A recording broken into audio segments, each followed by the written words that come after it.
رمضان میں سب سے زیادہ کس عبادت کا ثواب ہے؟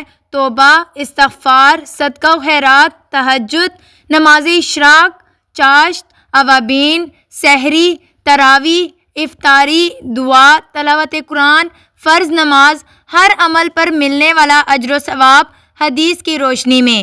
اس سال رمضان سے فائدہ اٹھائے، پھر موقع نہیں ملے گا۔ ترجمہ: حضرت انس سے مروی ہے کہ میں نے رسول کریم صلی اللہ علیہ وسلم کو یہ فرماتے ہوئے سنا کہ اللہ فرماتے ہیں: اے آدم کی اولاد، تو جب بھی مجھ سے دعا کا طالب بن کر آئے گا اور مجھ سے معافی کی امید لگائے گا تو میں تیری مغفرت کر دوں گا، خواہ تو نے کتنے ہی بڑے گناہ کیے ہوں، مجھے اس کی پرواہ نہیں۔ اے آدم کی اولاد، اگر تیرے گناہ آسمان کی بلندیوں تک بھی پہنچ جائیں اور پھر بھی تو مجھ سے مغفرت مانگے، میں تیری مغفرت کر دوں گا اور اس پر مجھے کسی کی پرواہ نہیں۔ بسم اللہ الرحمن الرحیم۔ السلام علیکم۔ امید کرتی ہوں خیریت سے ہوں گے۔ اللہ تعالیٰ نے ایک بار پھر ہمیں وہ عظمتوں، برکتوں اور رحمت والا مہینہ عطا فرمایا جس کا مقابلہ سال کے باقی مہینوں میں سے کوئی نہیں کر سکتا، یعنی ماہ رمضان المبارک عطا فرمایا۔ اس مہینے کو دیگر تمام مہینوں پر فضیلت حاصل ہے۔ اس مہینے میں اللہ کی رحمتوں، عنایتوں اور کرم نوازیوں کی عجیب شان ہوتی ہے، اس لیے اللہ کے رسول نے اپنے عمل سے اس کی بہت ترغیب دی ہے۔ ام المومنین عائشہ صدیقہ فرماتی ہیں: جب رمضان کا مہینہ آتا تو رسول اللہ صلی اللہ علیہ وسلم کمر ہمت کس لیتے اور اپنے بستر پر تشریف نہ لاتے یہاں تک کہ رمضان گزر جاتا، لیکن جب رمضان کی آخری 10 راتیں آتی تو حضرت عائشہ ہی فرماتی ہیں: رسول اللہ صلی اللہ علیہ وسلم آخری 10 دنوں میں جو کوشش فرماتے وہ باقی دنوں میں نہ فرماتے تھے۔ تہجد۔ حضرت ابو امامہ رضی اللہ تعالیٰ عنہ سے روایت ہے کہ نبی کریم صلی اللہ علیہ وسلم نے فرمایا: تمہیں تہجد ادا کرنی چاہیے، اس لیے کہ تم سے پہلے نیک بندوں کی عادت بھی یہی تھی، یہ تمہارا اپنے رب سے قربت حاصل کرنے کا ذریعہ ہے۔ یہ عمل تمہاری برائیوں کو مٹانے والا اور تمہیں گناہوں سے بچانے والا ہے۔ فرض نماز۔ حضرت ابو ہریرہ سے مروی ہے کہ انہوں نے اللہ کے رسول کو یہ فرماتے ہوئے سنا: بتاؤ، کسی کے دروازے پر ایک بڑی نہر ہو اور وہ اس میں ہر روز 5 بار نہاتا ہو تو کیا اس کے بدن پر میل کچیل رہ سکتی ہے؟ عرض کیا: نہیں۔ آپ صلی اللہ علیہ وسلم نے فرمایا: یہی مثال 5 نمازوں کی ہے کہ اللہ ان نمازوں کے سبب خطاؤں کو مٹا دیتا ہے۔ باجماعت نماز۔ ترجمہ: حضرت عبداللہ بن عمر رضی اللہ تعالیٰ عنہ سے مروی ہے کہ اللہ کے رسول اللہ صلی اللہ علیہ وسلم نے فرمایا: وہ نماز جو جماعت کے ساتھ ادا کی جائے وہ اکیلے نماز پڑھنے سے 27 درجے زیادہ فضیلت والی ہے۔ نماز کے بعد اذکار۔ ترجمہ: حضرت ثوبان رضی اللہ تعالیٰ عنہ سے مروی ہے کہ رسول اللہ صلی اللہ علیہ وسلم جب نماز مکمل فرما لیتے تو 3 بار استغفر اللہ پڑھتے اور اس کے بعد یوں دعا کرتے: اللہم انت السلام و منک السلام تبارکت ذی الجلال والاکرام۔ اے اللہ، آپ ہی سلامتی والے ہیں اور آپ ہی کی طرف سے سلامتی ملتی ہے، آپ ہی برکت، بزرگی اور عزت والے ہیں۔ توبہ اور استغفار۔ حضرت انس رضی اللہ تعالیٰ عنہ سے مروی ہے کہ میں نے رسول اللہ صلی اللہ علیہ وسلم کو یہ فرماتے ہوئے سنا کہ اللہ تعالیٰ ارشاد فرماتے ہیں: اے آدم کی اولاد، تو جب بھی مجھ سے دعا کا طالب بن کر آئے گا اور مجھ سے معافی کی امید لگائے گا تو میں تیری مغفرت کر دوں گا، خواہ تو کتنے ہی بڑے گناہ کیے ہوں، مجھے اس کی پرواہ نہیں۔ اے آدم کی اولاد، اگر تیرے گناہ آسمان کی بلندیوں تک بھی پہنچ جائیں اور پھر بھی تو مجھ سے مغفرت مانگے، میں تیری مغفرت کر دوں گا اور اس پر مجھے کسی کی پرواہ بھی نہیں۔ اشراق کے نوافل۔ حضرت انس رضی اللہ تعالیٰ عنہ سے روایت ہے کہ رسول اللہ صلی اللہ علیہ وسلم نے فرمایا: جس نے فجر کی نماز باجماعت پڑھی پھر وہیں اللہ کا ذکر کرنے بیٹھ گیا یہاں تک کہ سورج نکل آیا، پھر اس نے 2 رکعتیں پڑھیں تو اس کے لیے ایک مکمل حج اور ایک عمرے کا ثواب ہے۔ آپ صلی اللہ علیہ وسلم نے یہ مکمل کا لفظ 3 بار ارشاد فرمایا۔ فائدہ اشراق کا وقت سورج طلوع ہونے کے 12 منٹ بعد شروع ہوتا ہے۔ چاشت کے نوافل۔ حضرت ابو ذر رضی اللہ تعالیٰ عنہ سے روایت ہے کہ نبی کریم صلی اللہ علیہ وسلم نے فرمایا، جب صبح ہوتی ہے تو انسان کے ہر جوڑ پر ایک صدقہ واجب ہوتا ہے۔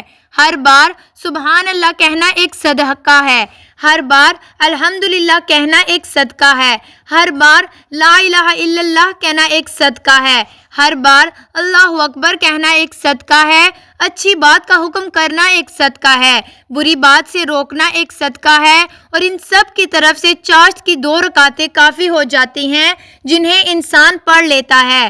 فائدہ: اس کا وقت طلوع آفتاب کے بعد شروع ہو کر زوال تک رہتا ہے، لیکن افضل یہ ہے کہ دن کے چوتھائی حصہ گزرنے کے بعد پڑھی جائے۔ اوابین کے نوافل۔ ترجمہ: میں نے اپنے حبیب رسول اللہ صلی اللہ علیہ وسلم کو دیکھا کہ آپ مغرب کے بعد 6 رکعت پڑھتے تھے اور فرماتے تھے کہ جس نے مغرب کے بعد 6 رکعت پڑھی تو اس کے گناہ معاف کر دیے جائیں گے، اگرچہ سمندر کی جاگ کے برابر ہی کیوں نہ ہو۔ اوابین نماز مغرب کے بعد عام طور پر 6 رکعت پڑھی جاتی ہے۔ تراویح۔ حضرت ابو ہریرہ رضی اللہ تعالیٰ عنہ سے روایت ہے کہ اللہ کے رسول صلی اللہ علیہ وسلم نے فرمایا، جس نے رمضان میں ایمان کے ساتھ ثواب کی نیت سے تراویح پڑھی تو اس کے گزشتہ گناہ معاف کر دیے جائیں گے۔ حضرت ابن عباس سے مروی ہے کہ رسول اللہ صلی اللہ علیہ وسلم رمضان میں 20 رکعت تراویح اور وتر پڑھتے تھے۔ اللہ تعالیٰ ہمیں ماہ مقدس رمضان المبارک کی صحیح طور پر قدر کرنے کی توفیق عطا فرمائے۔ صدقہ و خیرات۔ حضرت عبداللہ بن عباس رضی اللہ تعالیٰ عنہ سے روایت ہے کہ رسول اللہ صلی اللہ علیہ وسلم جود و سخا میں تمام انسانوں سے بڑھ کر تھے، اور رمضان المبارک میں جب کہ جبریل علیہ السلام آپ کے پاس آتے تھے آپ کی سخاوت بہت ہی بڑھ جاتی تھی۔